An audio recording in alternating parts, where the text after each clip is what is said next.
अमेरिकी राष्ट्रपति Donald Trump के ग्रीनलैंड पर दावे के बाद दुनिया भर में घमासान बढ़ता ही जा रहा है। अब इस मामले में अमेरिका को अपने सबसे मजबूत और भरोसेमंद सहयोगी का विरोध झेलना पड़ रहा है।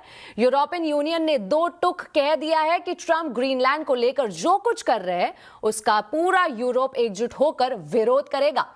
इतना ही नहीं, यूरोप के बाजारों में अमेरिकी पहुंच बंद कराने की भी बात कही है। इसके अलावा $93 बिलियन का जवाबी टैरिफ लगाने की भी धमकी दी है।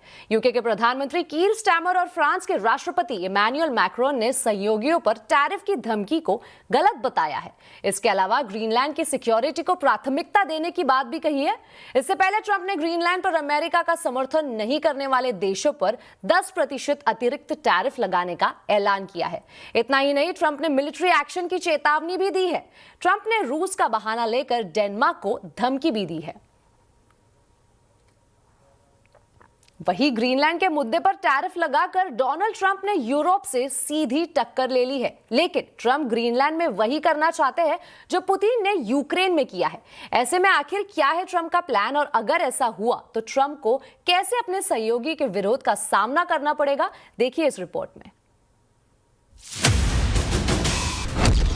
2026 में डोनाल्ड ट्रंप चाहते हैं पूरा ग्रीनलैंड और 2026 में व्लादिमीर पुतिन चाहते हैं आधा यूक्रेन। क्या है 2026 को लेकर दोनों लीडर्स का बहुत ही खतरनाक प्लान?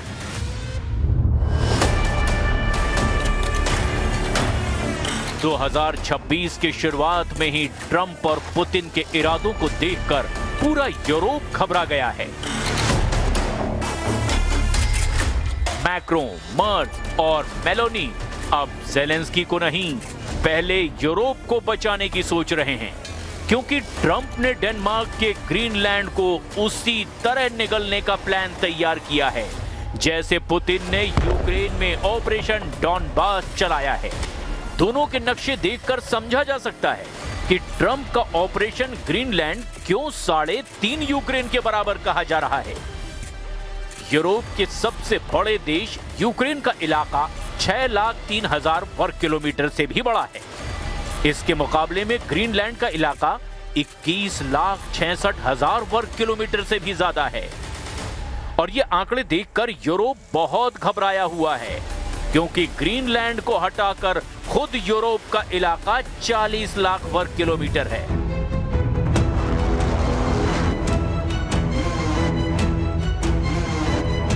दोनों ही इस वक्त दुनिया के सबसे बड़े वॉर जोन बन चुके हैं। यूक्रेन में लड़ाई जारी है, वहीं ग्रीनलैंड की खामोशी कब बहुत बड़े युद्ध में तब्दील हो जाएगी, इसकी आहट डोनाल्ड ट्रंप के बयानों में मिल रही है।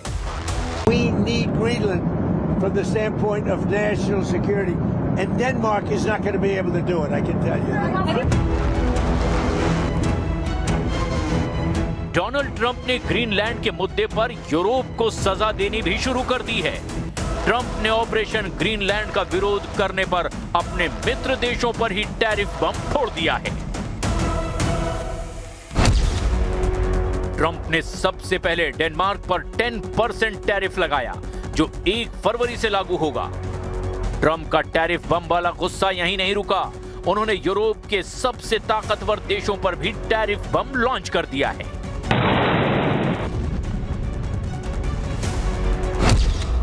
डोनाल्ड ट्रंप ने फ्रांस, जर्मनी और ब्रिटेन पर 10% टैरिफ लगा दिया है। डोनाल्ड ट्रंप ने नॉर्वे पर 10% टैरिफ लगाया है, स्वीडन पर लगाया है, नीदरलैंड्स पर लगाया है और फिनलैंड पर भी 10% टैरिफ जुर्माना लगा दिया है। लेकिन डोनाल्ड ट्रंप ने टैरिफ बम की ताकत और बढ़ाने की धमकी दे दी है, यानी वो यहीं नहीं रुकने वाले। ट्रंप ने यूरोप पर टैरिफ धमाका करके ये बता दिया कि अगर यूरोप बैकफुट पर नहीं आया तो 1 जून से 10% टैरिफ 25% वाले जुर्माने में अपडेट कर दिया जाएगा। यानी यूरोप को शुरुआती 10% टैरिफ वाली सजा देने के बाद ट्रंप ने 4 महीने की मोहलत दी है।